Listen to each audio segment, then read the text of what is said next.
Hi, everyone. I'm Summer, I'm Carrie. and this is Hopelexia Podcast. Join us to talk about sex, drugs, and self-improvement. The kids who have been diagnosed with RAD, it's never just RAD. And I would say that holds true for the rest of the population that we're talking about as well. Like, I think I've only ever in 9 years heard of a person who had only psychopathy. There's almost always something else there. And one of the things that just horrifies me about the way the system is right now is that parents in the group have reported that their child has been diagnosed with RAD, except there's never been a break in caregiving. The child has been home with them in a stable, loving family every single second of every single day, and the clinicians are diagnosing it as reactive attachment disorder, which there has to be a break in caregiving. It's in the name, attachment, right? Like the theory, basically if you're going around from house to house, or if you have a big, massive traumatic break in caregiving when you're young, right? That's what they're talking about. But this is,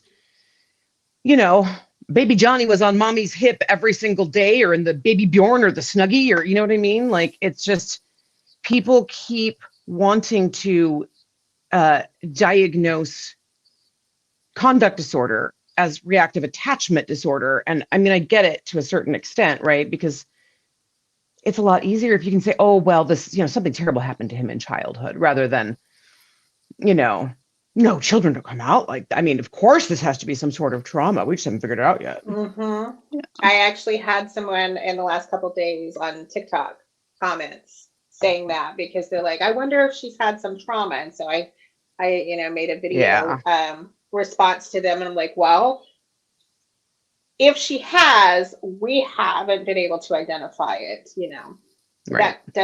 So whatever environmental factors there were or may have been present, it looks like they likely weren't trauma. Right. Right. Because there can be environmental factors that aren't trauma, which right. A lot of people don't understand. And his response to me was literally, I don't believe that.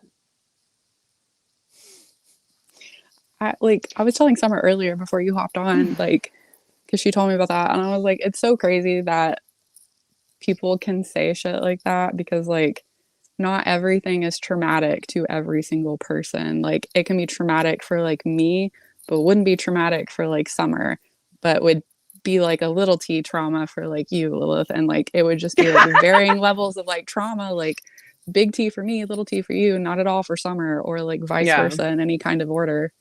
And people just don't understand that, because Summer's kid didn't recognize some things could be traumatic. Right. Sure. She did have caregiver loss. Now her symptoms of psychopathy predate that.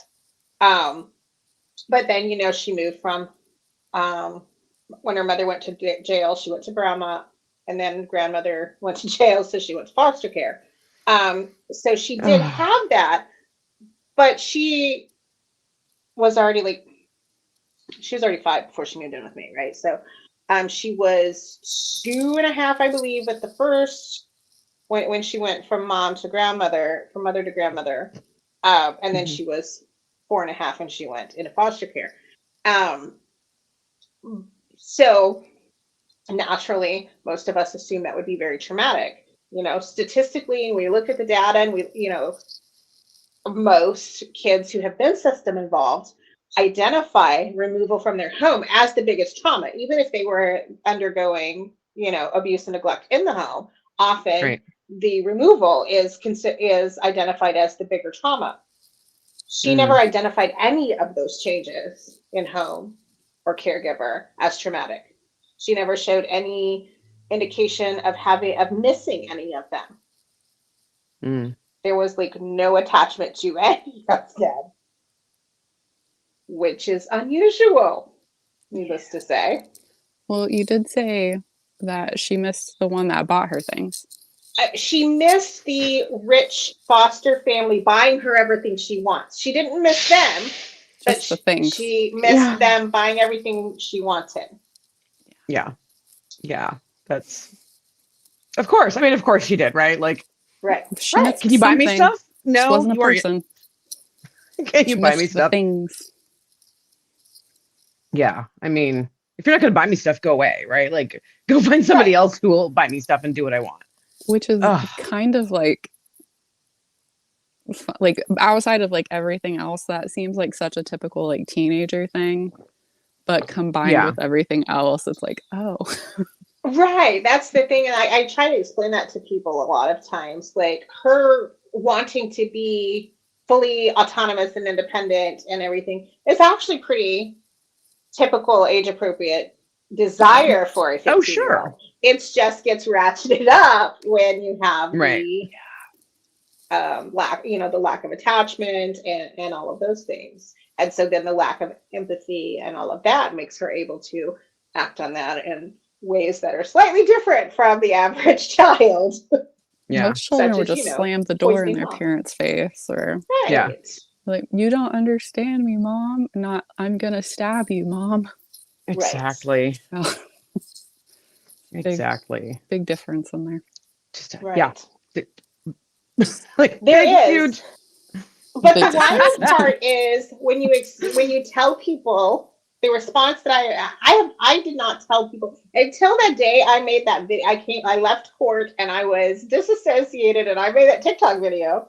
I had not told many people what was happening in our house because the few people I had told acted like I was making it up.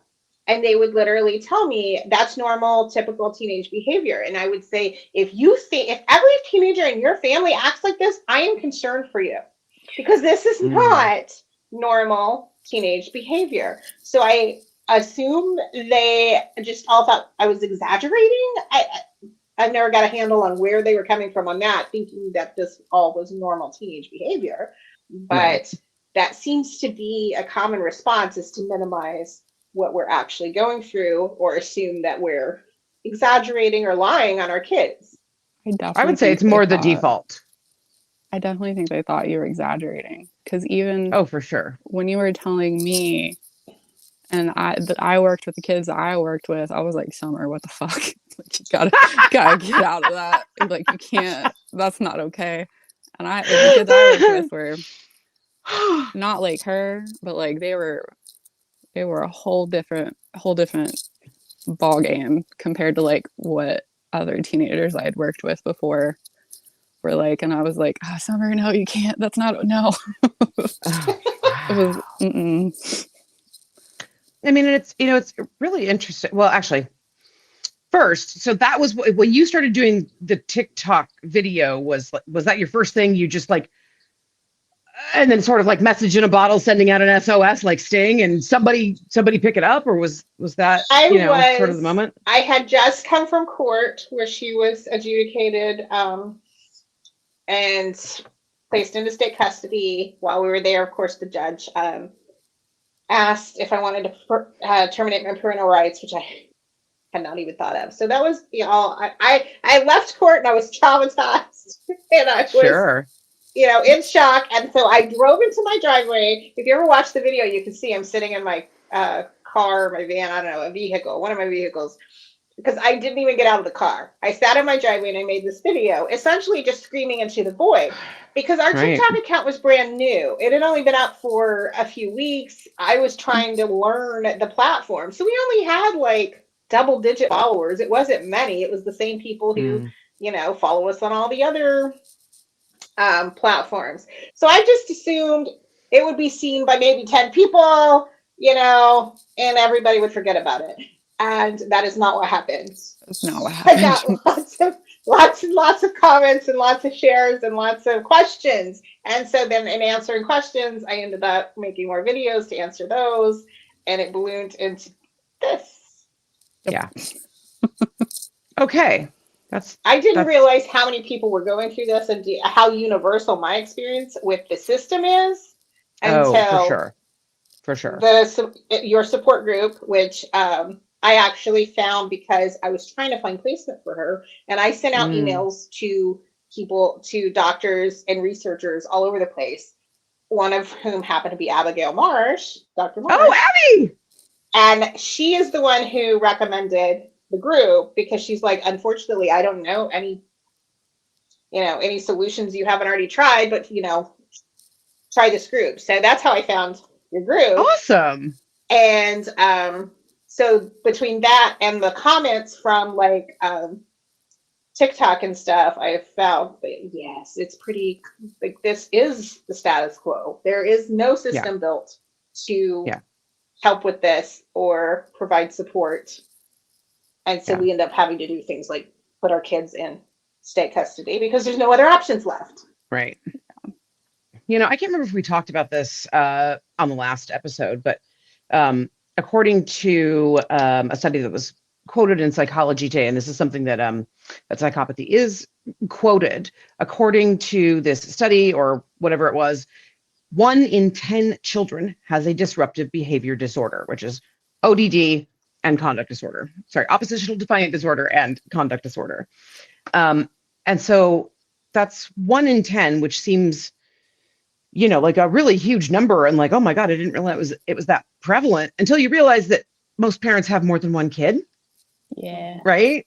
So it turns out that the global average, like parents have on average 1.97 children, which obviously we're rounding to 2. But that then makes it 1 in 5 parents. The camera. Oh my God, that backwards thing is so messing with me. But yeah, it's 1 in 5. It's 1 in 5 parents who are struggling. I mean, this is huge. It's huge internationally. It's huge locally, globally, right? Like it's huge everywhere, and nobody is talking about it because, gasp, we can't have a child who came into the world not being perfect and kind and loving and empathetic, and you know what I mean? Except that it, like, oh my gosh, there was an article put out by, I don't remember what the platform was, but if I can see about digging it up. I know it was one of those things that got tweeted, and Abby, either from her own account or from the Psychopathy Is account, I can't remember which, but she, tweeted that this particular person who wrote the article was incorrect when they said that,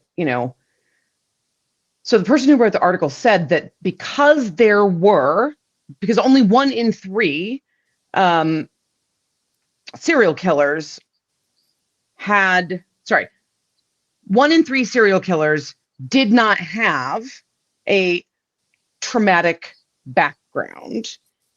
And therefore the theory that blah, blah, blah, I'm like, no, you just, I think that would be something to like, right? There's another really obvious answer that 1/3 of serial killers didn't have trauma.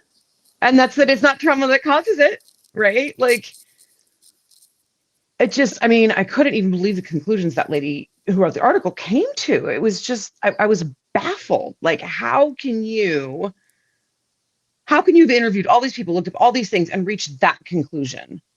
Right. That, oh, man, I mean, it just was a real dog's breakfast. And not the good kind either, like those little cheap ass tins you get at the dollar stores. They're on sale or something. It's dog's breakfast. So Talking about OD, I was what gonna was say, that? talking about serial killers is just so wild to me. Like all of like everything, 'cause I like true crime, but like talking about like them being like having psychopathy or being like a sociopath or just having a TBI. Yeah. A lot of them had just a TBI, and then that's what happened to them like later on in life is they became a serial killer.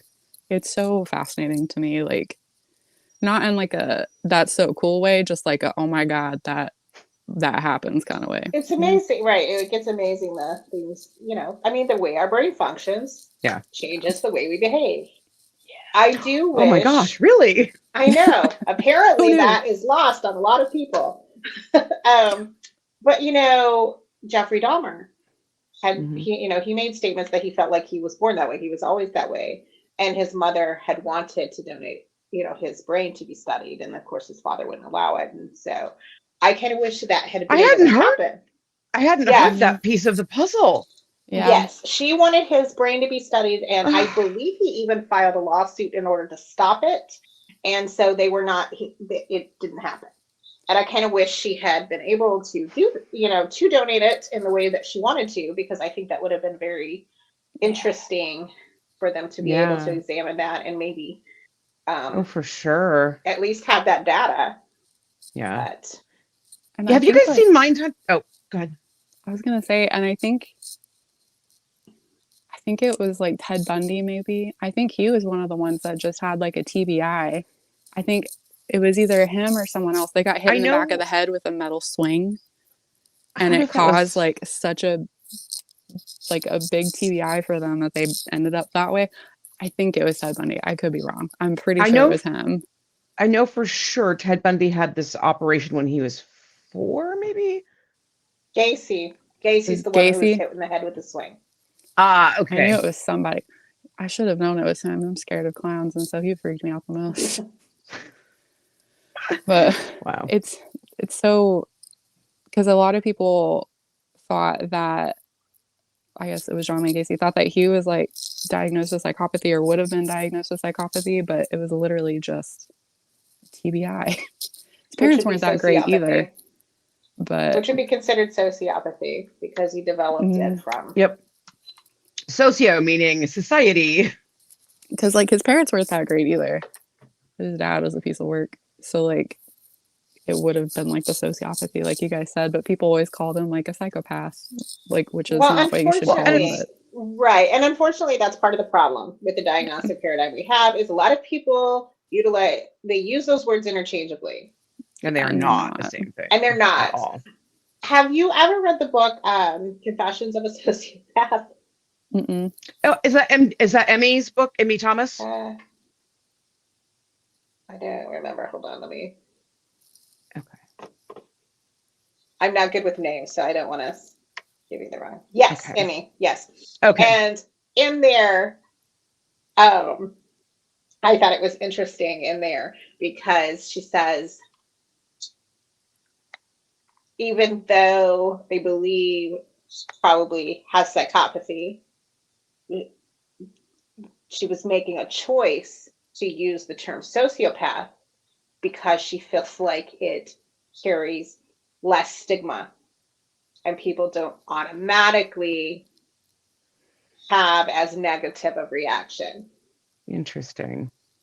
And I thought that was interesting. I think a lot of people have this idea of quote unquote psychopaths being like the aggressive, raging like monster of a person that just like attacks people like without a cause and just like is violent for no reason, when a lot of times like a person with psychopathy can be like aggressive and violent, but not always. Like that doesn't happen as much as them just being like manipulative and like trying to work people to get what they want and doing that kind of thing. And I think people think sociopath, like sociopathy is it's more like, of that, and the psychopathy is more aggressive and violent and ragey. Right. Yeah, and that's what she explained was that's why she was choosing to use sociopath, because so many people, because she's not a violent person, and a lot of people associate that automatically. Right. I mean, and to make matters worse, right? So if you look at the diagnostic criteria for oppositional defiant disorder and for conduct disorder, right? So it's sort of like psychopathy and sociopathy flipped, right? So it's not about, so in sociopathy and psychopathy, right? The dividing line is not violent or non-violent. The dividing line is where the condition came from, right? So if you have this condition, if your body is hardwired that way, and that then it's psychopathy, right? And if your body is not hardwired that way, but life came in and, broke down the walls and rewired without your electrician's approval, right? Like that's sociopathy. And I think, and by the way, I did the same thing. Like at first I thought it was sociopathy too, when my son came to me and was like, I think I'm like Dexter. Right. And so immediately, I was using the word sociopath and not psychopath because first of all, I shouldn't even be saying psychopath now. I should be saying psychopathy, as opposed to, right, like, we don't want to, he is not the thing, right? But when you look at ODD and conduct disorder, the dividing line there is violence, right? And so I cannot tell you how many parents have come into the group in the last 9 years. And we currently have, last time I checked, it was 3,700 members. But I cannot tell you how many of those people come in with their child having a diagnosis of oppositional defiant disorder. And they are, like you said, they are throwing bricks at people's heads. They are breaking glasses and trying to slit people's throat with the broken glass. They are taking baseball bats to their siblings. They are destroying property, right? Like all of this stuff. And they're like, oh, it's ODD. Like, no, it is not ODD. No, it's not. That is, and it says right at the top of the DSM, or the conduct disorder criteria in the DSM, right? This is a pattern of behavior in which the person, consistently violates the rights of others, right? Kids with oppositional defiant disorder, that's not really what they're doing. It's not great and it's not fun, but it's also, they aren't physically hurting people. They aren't doing a lot of the behaviors that are in the diagnostic criteria for conduct disorder. And we lose, meaning our parents lose so much time because nobody can get the terminology straight. And by the time we figure out what it is, they're out of the house because they're already 18. I think we need, part of the problem is we're diagnosing based on behavior patterns. Exactly. And so for one, we're missing a whole lot of people who have psychopathy, for example, that we could be learning from about what makes the difference between, those who try to stab their mother or, and the ones who are nonviolent. The folks who engage in animal cruelty and who, what did you call it? Don't have the animal cruelty expansion pack. Yeah, they don't have the, exactly. Isn't that called like the dark triad? And like most of the time, like most serial killers, like never had like the dark triad, but that is like part of it. It's like bedwetting, fire setting, and animal cruelty. And most of the time, none of them like do that like at all. The dark triad I thought was psychopathy, sadism, and those are the, oh my God, what is it? Is that McDonald? It's on the tip of my brain. It's like the McDonald names like mixed up because there's people call everything like one thing or the other. But I think a lot of people also associate that like with psychopathy is like the bedwetting, the fire setting, the animal cruelty. And I'm like, most of them don't do that. Like they might do like one, but most of them don't do that. So I don't understand like why that's like associated. I actually do. Thanks, Hollywood. Thanks. The reason we all know that every child who hurts animals, sets fires, and wets their bed is going to turn out to be a serial killer. But we don't even know. Or even any of them. Could be zero. Right. I know. But it's whenever you see it on a screen, it's always, he's been bedwetting since he was a child. He bedwet until the age of 14. We caught him setting a fire. We caught him setting fire to a cat. Bam, all three, right? Like it's, and you're, oh my God, no. It drives me crazy. Like the bedwetting thing, like that's such like a common thing for kids to do for a while. And then it's also most often associated with like sexual abuse and like sexual trauma. And so like, if that is like the trauma that's causing the behaviors, wouldn't it be like sociopathy, like you guys said? Like, not like psychopathy? Dr. Kiehl has a part in his book, The Psychopath Whisperer, where he talks about his theory on why some people with psychopathy do bedwet until they're an older age. And it has to do with, the parts of the brain affected. Mm-hmm. But the thing is, the reason it's not diagnostic is because there's a whole host of other reasons that you could be still bedwetting at 13 or 14. You could have just drank a Yeah. whole gallon of water before you went to bed. Like, there's so many things. Or, be such a deep sleeper that you just don't wake up. Yeah. There's lots of potential reasons. But yeah, the representation in media has people like it must be that way. Yeah. A lot of true crime podcasts do that. And then they call the person like a psychopath, which, like you guys have said, is not what we should be saying. But that's what they say in a lot of like true crime podcasts. And I like true crime, but I stopped listening because they do a lot of that and spread a lot of misinformation in that kind of way. Yeah. Agreed. And I just feel wrong listening to it. Yeah. And for the love of God, people, do not underscore everything with creepy music. Yeah. There's no need for that. No, and the thing is, it's like that is part of it. I mean, it's sound design, right? And so they are on purpose choosing music that will, make us feel, it kind of is like, you're going to make me feel terrible, whether I like it or not. Right? Like you It's want the me to know that emotional it's creepy. manipulation. So yeah, exactly. Just tell us the facts and don't put that creepy music behind there, because you are messing with my neurobiology to make me feel afraid. So stop it. Right? Podcasts Stop that it. should have creepy music are the ones that do like paranormal podcasts. They can have creepy music. They're not true crime because like these are people. Yeah. Like yeah. And we don't help them. We just don't. Yeah. We don't help them. Their terrible twos turn into terrible.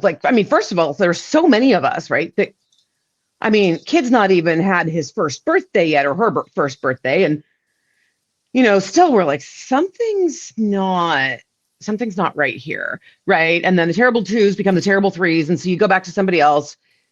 Obviously you don't go to the doctor when it's the terrible twos, because it's the terrible twos, right? And then when your kid's 3, it gets worse, and we're like, oh, I don't think it was the terrible twos. I think it's the terrible threes, right? It just sort of keeps snowballing, and at any point, right, then the next developmental thing is they go to kindergarten. Oh, well, it's not. He's just adjusting into kindergarten, right? And so like on and on and on and on, and so forth and so forth and so forth, until finally they're old enough to be arrested, and then we'll just lock him in a cage and throw away the key. Right. Like, there was ample opportunity to help this child before they hurt somebody else. There's have you guys seen Mindhunter? I've watched parts of it. Okay. So the just sort of briefly, they are the TV series is about the creation of the behavioral sciences unit at the FBI. And to be fair, there were like 50 people working on this, not 3, but I get, well, you're not going to have 50 actors on screen doing the same, because it'll just, you can't keep track of everybody. But the character who is played by Jonathan Groff that's basically John Douglas, who I'm sure you guys have heard of. Yes, no? John Douglas. I think so. The name sounds familiar. He's an FBI dude, and he was on the behavioral sciences unit, where like he helped create this. But anyway, so in Mindhunter, him and his partner, Jonathan Groff, and his partner are driving and flying all around the country to do interviews with serial killers, so that they can kind of, so that they can put some sort of cohesive structure to this sort of thing, so that they can detect patterns and we can all speak the same language, right? And it's an amazing thing that they did that, and it was amazing. But yes, oh my God, the amazing thing was amazing. Anyway, yes, it was doubly amazing. So there's this scene where they walk into a jail cell of one of the serial killers, and they say, hi, my name's so and so, and this is so and so. We're from, the FBI, the Behavioral Sciences Unit, and we are, we're interviewing serial killers to see if we can, find patterns and help keep the community safe. And the guy that they were talking to just looks up and, you mean you might be able to find a cure. That's so sad. I know. I mean, like, and that's something Yeah. that we don't talk about this enough. I mean, people with Right. psychopathy want freaking help. I mean, in fact, that this guy, he killed 3 people. And the first question he asks them is if that could mean a cure. And he could not. Oh, You know what? I mean, it's fucking heartbreaking. It's just, oh, I'm so glad I brought Kleenex. it's okay. But Let it out, I mean, friends. Let it out. you know, like- I mean, and I know not everybody's like that. I know some people are like, you know, I am the Urmensch and I have a superpower because I can be violent, and you know what I mean? But like, that's not everybody. There was a parent in the group recently, last year sometime, wasn't like in last year, it wasn't since 2024. But her child was one of her children, sorry, was in a treatment facility, and it was that catch-22 that they were doing with you, Summer. It was the, you know, if you take them home, they're a danger to your children, and then I have to make a report. And if you fail to pick them up, we will charge you with abandonment. Mhm. And the social worker, actually, she was really, really great. And she's like, no, you did absolutely the right thing. And in fact, when they charge you with abandonment, I'm not going to do anything with it because you can't take this child into your house. You're doing the correct thing. But the facility that was insisting that the child needed to be released, he was on the phone with his mother, sobbing, with the staff present saying, please don't send me home. If you send me home, I will attack my siblings and maybe kill them, and I don't want to do that. Please don't send me home. Please keep me here where I can't hurt my family. And that's not a story that we hear. We never hear stuff like that. I mean, the child is literally begging for help, you know, and I understand that the facilities are built to be, you know, they're designed for acute conditions and we don't have these things, but like, But we need why these would you? things. We do. We do. We do. Yeah. I mean, and he was young too. This wasn't a teenager. I mean, I don't remember off the top of my head, but I would say, you know, I thought if memory serves, he was prepubescent. I'm not sure how much prepubescent, but you know, this certainly wasn't like a 17 or 18-year-old, right? This is in the manner in which we classify children, he would still be considered young, right? Like, and I don't know. I mean, and I get it, the insurance, the insurance won't pay, and the hospital doesn't get paid, and oh, cool, I'm sideways. Great. That was What weird. just happened?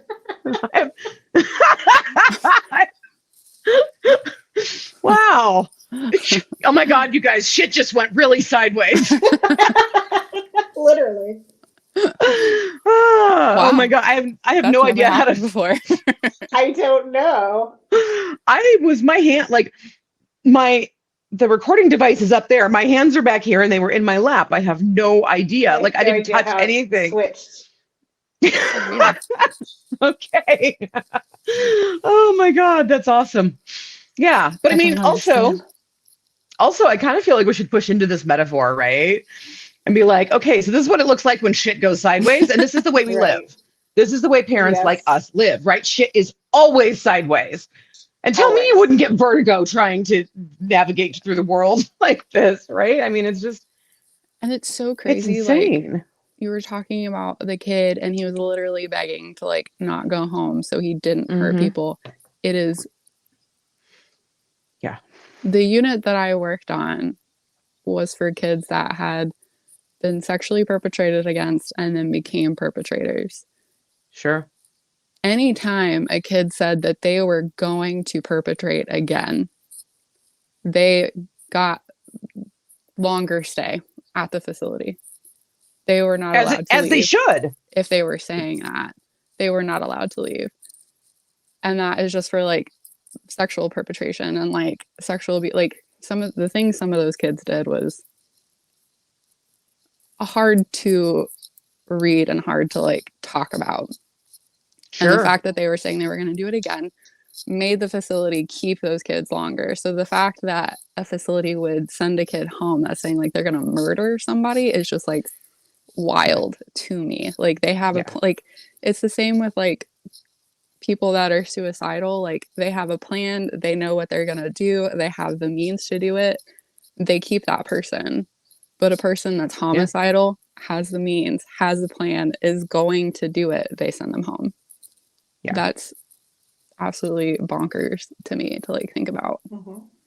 Yeah. I mean, you brought a really good point about, there is a plan, and I'm going to be a little hyperbolic here, right? I'm exaggerating for comedic effect, but also in the hopes that it'll, kind of, I guess, spur people to understand like just how absolutely ridiculous this is, right? Like they will send a child home who not only is saying, "Oh, I will absolutely kill my mother," they'll be like, "Oh, I won't just kill my mother. I am going to take the sharpest knife we have. I'm going to sit it on the stove until it's, red hot as a poker. Then I'm going to go gouge out my mother's eyes with that. And then I'm going to cut her fucking head off," right? Like they can say all of that. And they're like, "I have the knife hidden. You don't know where it is.